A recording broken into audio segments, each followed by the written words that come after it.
All right, I would like to demonstrate an opportunity for peace by recognizing downstream thoughts. So it's like, here is all this mess, and we get really enthralled with the mess, not recognizing that mess isn't something in and of itself, but rather a symptom of something or of something upstream. Good morning, everyone. And this is kind of like a more advanced technique because it requires some level of internal awareness and also sort of a willingness to not believe the mind. And if you want to, what you can do if you don't have, let's say like if those are areas that you're still practicing, because who isn't, what you can do is structure this even more strongly as an experiment, which helps the mind relax.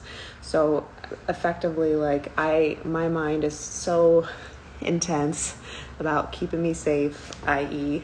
fucking shit up, that if I say like, I'm going to do this forever, my mind's like, but what if that's not safe? What if it doesn't work? And then you've put yourself further and farther away from land, blah, blah, blah, blah, blah. So it's saying like, no, chill, bro. It's cool. So we're only going to do this for 48 hours. We're only going to do this for 12 hours. We're only going to do this for 20 minutes. Good morning, everyone. If you're just joining, I'm going to talk to a technique of awareness, so like a perspective that you can consider to help relax yourself in like when there's a lot of overthinking or a lot of thinking in general, because like really all thinking is kind of overthinking, I think, but we'll come back to that. So the idea is basically like, let's say that you experienced some form of chronic or acute abuse.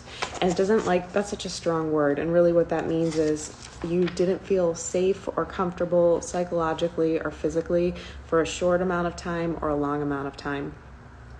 And then your brain is like, don't worry, we'll do our best to avoid that for you in the future. However, that scenario that created that thinking isn't pervasive. So it's basically saying like you walked into a room, some shit went down, and so then for the rest of your life, you're like, I can't go into rooms. They're not safe.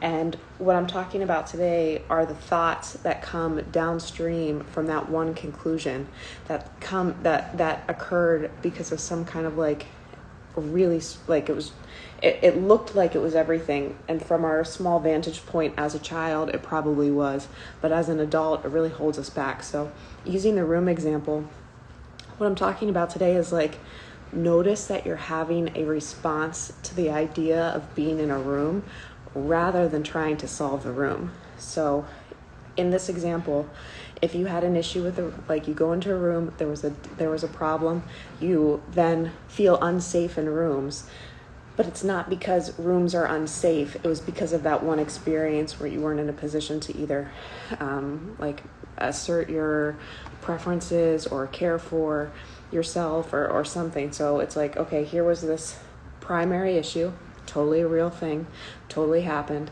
And then you've got your downstream thing, which is like, it's not safe to be in a room. What happens when we don't recognize that we are responding to that primary thing upstream is that we then engage with all the problems of being in a room that wouldn't be a problem if we didn't have that primary experience. Did you hear that? That's the thing where it's like you start to recognize when you are dealing with a bunch of shit because of some fundamental flaw or fractal pattern up top rather than what's present right now. So it's sort of saying like, let's say that your primary caregivers weren't attending to you in a way that you felt safe or that you could trust the continuity of experience. Then the way you approach life comes from that flawed premise, and so you have a lot of problems about how to relate to people. You have a lot of problems around resources. You have a lot of problems around stuff that wouldn't exist if you didn't have that primary experience. And so it's just sort of like, it's like it becomes a problem because you think it's a problem, and the more that you think about it, the bigger that it gets. So it's basically like saying, let's say the example was like, oh, why isn't there enough to eat? Real thing, could have very well been your experience. But if you continue to ask that question, you could be in a room full of food, but you'd say like, there's nothing here to, like, I'm starving. And I think that example makes more sense with the idea of love. So let's say somebody wasn't there to give you love. And so you don't recognize, or like you don't know to look for or accept love. It's just like not there. And so you're looking for it in a room where it's like, it's everywhere, but you can't connect with it. So what I'm talking about today is basically starting to attune your awareness to when you have a problem that wouldn't be a problem except for the original problem. And it's like the problem is basically, I wink when I say that because problem is really just like perspective, right? What looks like a problem in one scenario is a gift in another. I spill my coffee, it stains the floor, that's a problem. But what if in doing that I trip over something also and end up in the hospital, and that's a problem? But then what if when I'm there I discover something that saved me? So it's like, is it a problem? So it's kind of like as you expand time and space, what occurs as a problem may no longer be a problem, which frees you somewhat in holding on tightly to those designations, because when we call something a problem, we experience it as that, when really it's just sort of like life. Everything's sort of just like wide open, unrestrained life.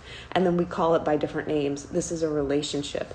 This is work. This is love. This is this. This is that.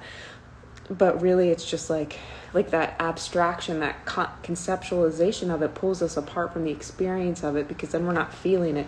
We're thinking about it. When we're thinking about it, we're often thinking about it from a really flawed place. Or not really flawed, but it's like, it's from a personal vantage point, and usually the stuff that we think about is relative to pain we've experienced. So it's not really like our best vantage point. So today, this is like my first time really talking about this out loud, and to a studio audience. And so it's gonna take me a little bit to get it. But the gist is, look, here is this primary experience where there was lack or pain or something, and that generates an idea about how things are, or how you are, or how you relate to things. This then fills up with stuff that we try to solve or fixate on, but this only exists because of this.